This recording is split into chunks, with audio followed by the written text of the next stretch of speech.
You've noticed it, haven't you?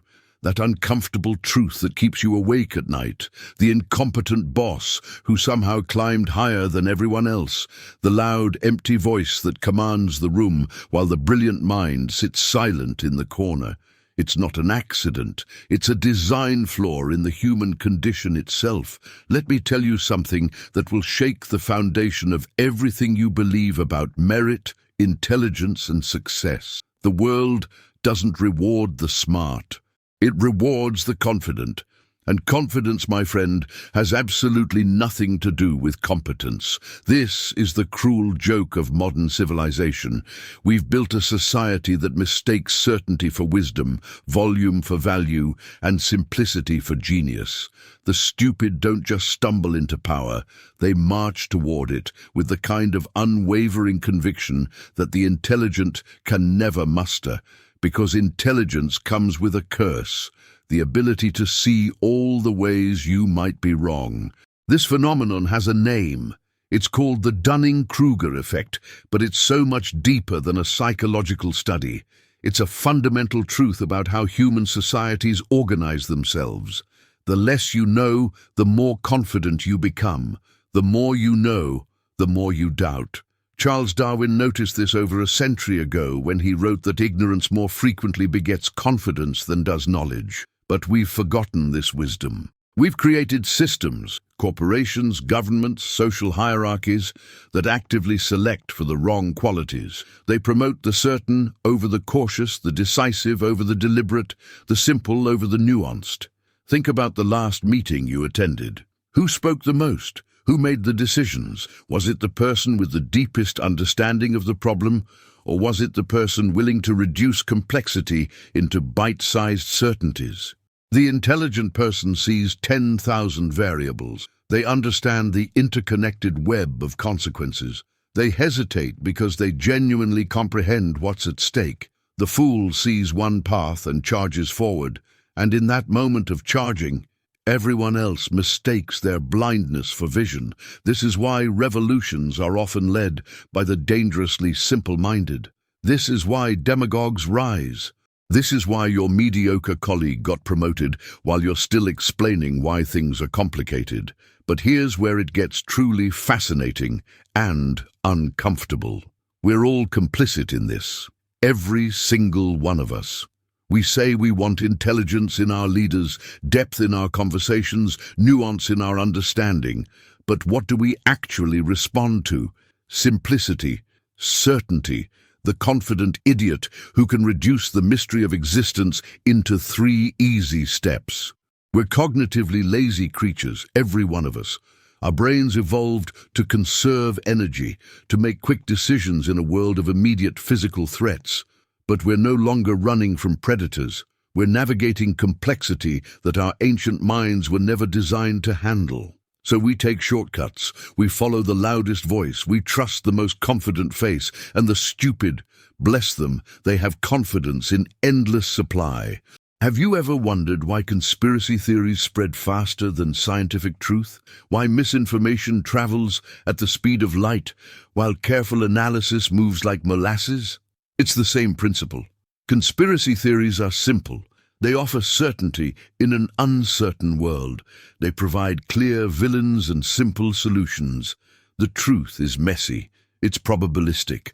It requires holding multiple contradictory ideas in your head simultaneously. The intelligent person says, "It's complicated." The fool says, "I know exactly what's happening." And the crowd follows the fool every single time because the fool offers what we desperately crave, the illusion of understanding. Now, I know what you're thinking.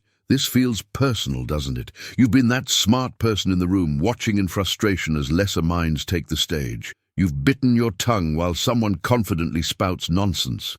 You've wondered if you're the crazy one for seeing complexity where others see simplicity. Let me validate something for you right now. You're not alone in this experience.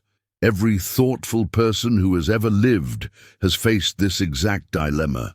Socrates was executed for asking too many questions. Galileo was imprisoned for seeing too clearly. History is littered with the intellectually honest who were crushed by the confidently wrong. But here's the part that's going to sting a little. You've been complicit too. Think about the times you've been drawn to the charismatic speaker over the careful thinker. The times you've shared a simple headline without reading the nuanced article beneath it. The times you've wanted someone to just tell you what to do rather than walk you through the complexity of a decision. We all do this. We all participate in elevating confidence over competence because true intelligence is exhausting and uncomfortable. It demands that we sit with uncertainty, and uncertainty feels like drowning. The workplace is a perfect laboratory for observing this phenomenon in action. The truly competent employee understands that every project has risks, that every solution has trade-offs, that success is never guaranteed. So when asked, "Can you do this?" they respond with conditions and caveats. Meanwhile, their less capable colleague responds with an immediate "absolutely." And who gets the assignment? Who gets remembered? Who climbs the ladder? The one who offered certainty, even if it's false certainty, even if they'll fail spectacularly later. Because in that moment of assignment, the boss isn't looking for the most capable person. They're looking for the person who will take the burden of uncertainty off their shoulders.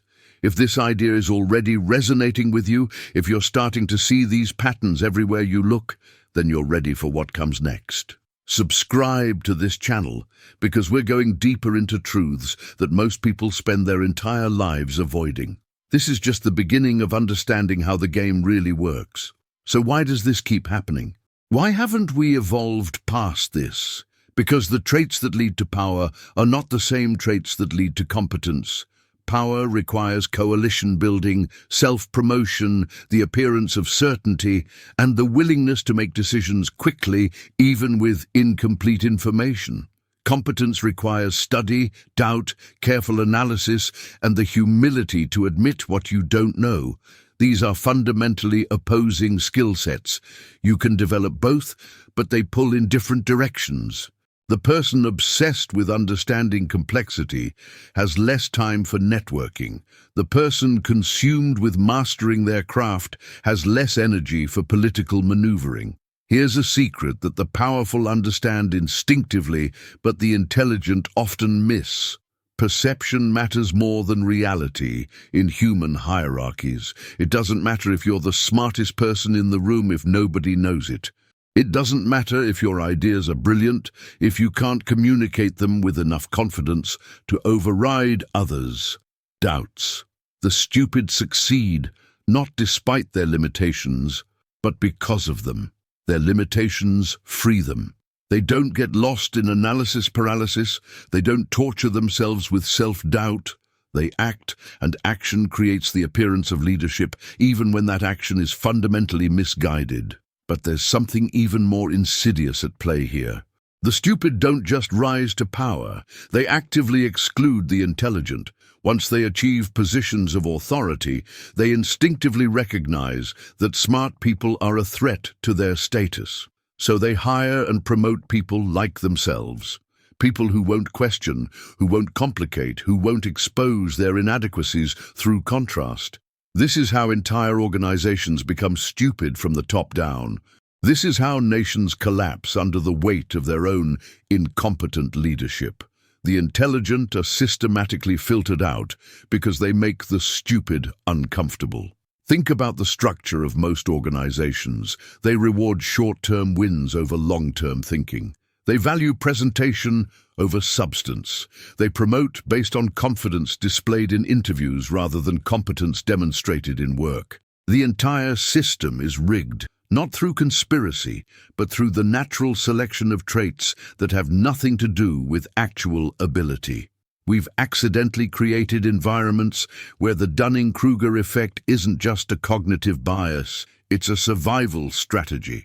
The less you know, the better you perform in systems designed to reward quick answers and confident presentations. Now comes the part where I offer you something most people never give you, a way forward. Because understanding the problem is useless without understanding how to navigate it. First, you need to accept a painful truth. You cannot change the system by being more intelligent. Intelligence alone will not save you. You need to learn the language of confidence without abandoning the substance of competence. You need to become bilingual, fluent in both depth and simplicity. This doesn't mean dumbing yourself down. It means learning to translate complexity into clarity without losing the essential truth. Second, you need to recognize that the stupid are not your enemy. They're just playing a different game with different rules, and they're often not even aware they're doing it. Your enemy is the system that rewards the wrong things. Your enemy is the collective human preference for certainty over truth. Your enemy is your own cognitive biases that make you trust confidence even when you should know better. Once you see the game clearly, you can choose how to play it or whether to play it at all. Third, and this is crucial, you need to build your own power bases that reward intelligence. Find tribes, communities, and organizations that value depth. They exist, though they're rare. Create spaces where thoughtful analysis is rewarded, where admitting uncertainty is seen as strength, where complexity is embraced rather than feared.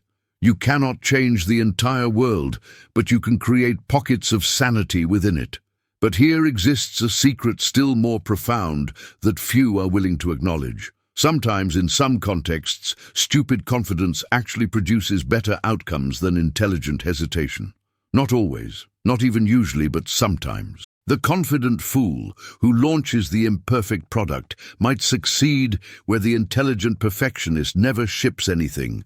The decisive leader who makes the wrong choice with conviction might unite people more effectively than the wise leader paralyzed by seeing all sides.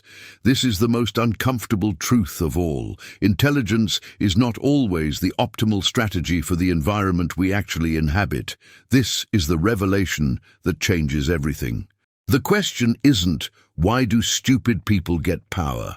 The question is, what kind of intelligence do I want to cultivate in a world that rewards confidence? Do you want to be right, or do you want to be effective? Do you want to understand deeply, or do you want to influence widely? These are not the same goals, and pretending they are is where most intelligent people lose their way. You can be both, but it requires a kind of strategic thinking that pure intelligence often lacks. It requires understanding human psychology, not just facts. It requires recognizing that humans are not rational creatures who occasionally have emotions. We're emotional creatures who occasionally think rationally. The stupid succeed because they're optimized for the actual game being played, not the game we wish were being played. They're playing checkers while you're trying to play chess on a checkers board. The solution isn't to play worse checkers. It's to either change the game or learn to play checkers brilliantly while maintaining your chess-playing mind. Here's what I want you to take away from this. Your intelligence is not a curse, even when it feels like one. Your ability to see complexity is a gift, even when others mistake it for indecision. But intelligence without strategy is just sophisticated helplessness. You don't need to become stupid to succeed. You need to become wise. And wisdom is intelligence plus understanding of human nature, plus the humility to meet people where they are. Wisdom is knowing when to speak in simple terms and when to embrace complexity. Wisdom is having the confidence to say, "I don't know," when you don't, and the clarity to say, "Here's what we should do," when you do. The stupid will always have power because humans will always crave certainty over truth. But you, armed with this understanding, no longer have to be surprised by it, victimized by it, or bitter about it. You can navigate it with eyes wide open, building the kind of life and impact that matters to you, rather than the kind that impresses the crowd. That's the real power, not the power that comes from position or authority, but the power that comes from seeing clearly in a world that rewards blindness. So go ahead. Hit that like button if this shifted something in how you see the world. Drop a comment telling me about the incompetent person who somehow ended up in charge of your life. Subscribe because we're going to keep exploring these uncomfortable truths together. And share this with someone who needs to hear it, someone who's been beating themselves up for being too smart for their own good. They need to know they're not alone.